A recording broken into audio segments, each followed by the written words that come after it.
NLC சுரங்க விரிவாக்க பணிகளுக்கான நிலத்தை கையகப்படுத்துவதற்கான அறிவிப்பானை தமிழ்நாடு அரசு வெளியிட்டிருப்பது பெரும் பரபரப்பை ஏற்படுத்தியிருக்கிறது. பல்வேறு அரசியல் கட்சிகள் எதிர்ப்பையும் மீறி இந்த அறிவிப்பு வெளியாகியிருப்பது பெரும் பரபரப்பை ஏற்படுத்தியிருக்கக்கூடிய நிலையில் விவரங்களை எம்முடைய செய்தியாளர் பாஸ்கர பாண்டியன் வழங்க நாம் கேட்கலாம். பாஸ்கர பாண்டியன், மேலும் விவரங்கள்.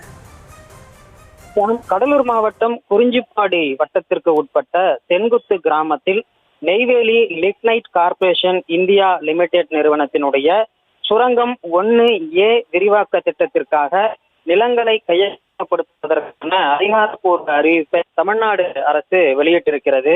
குறிப்பாக கடலூர் மாவட்டத்தில் நெய்வேலியில் செயல்பட்டு வரக்கூடிய இந்த நெய்வேலி நிலக்கரி சுரங்கத்திற்கு நில எடுப்பு பணிகளுக்காக பாமக, தவாக மற்றும் கம்யூனிஸ்ட் உள்ளிட்ட பல்வேறு தமிழ்நாட்டு அரசியல் கட்சிகளும் அங்க இருக்கக்கூடிய கிராம பொதுமக்களும் எதிர்ப்பு தெரிவித்து வரக்கூடிய சூழலில் இந்த அறிவிப்பு வெளியாக இருப்பது அப்பகுதி மக்களிடையே பெரும் கொந்தளிப்பையும் அதிர்ச்சியையும் ஏற்படுத்தி இருக்கிறது.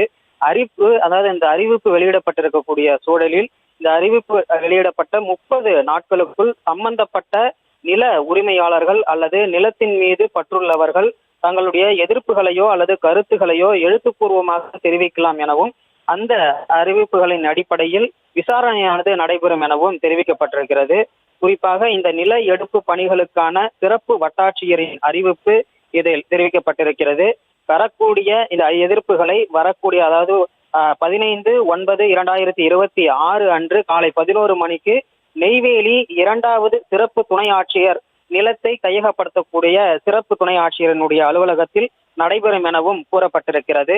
பல்வேறு எதிர்ப்புகளுக்கு இடையே இந்த நில எடுப்பு பணிகளை தமிழ்நாடு அரசு தொடங்கி இருப்பது பெரும் எதிர்ப்பையும் அச்சத்தையும் ஏற்படுத்தி இருக்கிறது. விரிவான விவரங்களுக்கு நன்றி பாஸ்கர பாண்டியன்.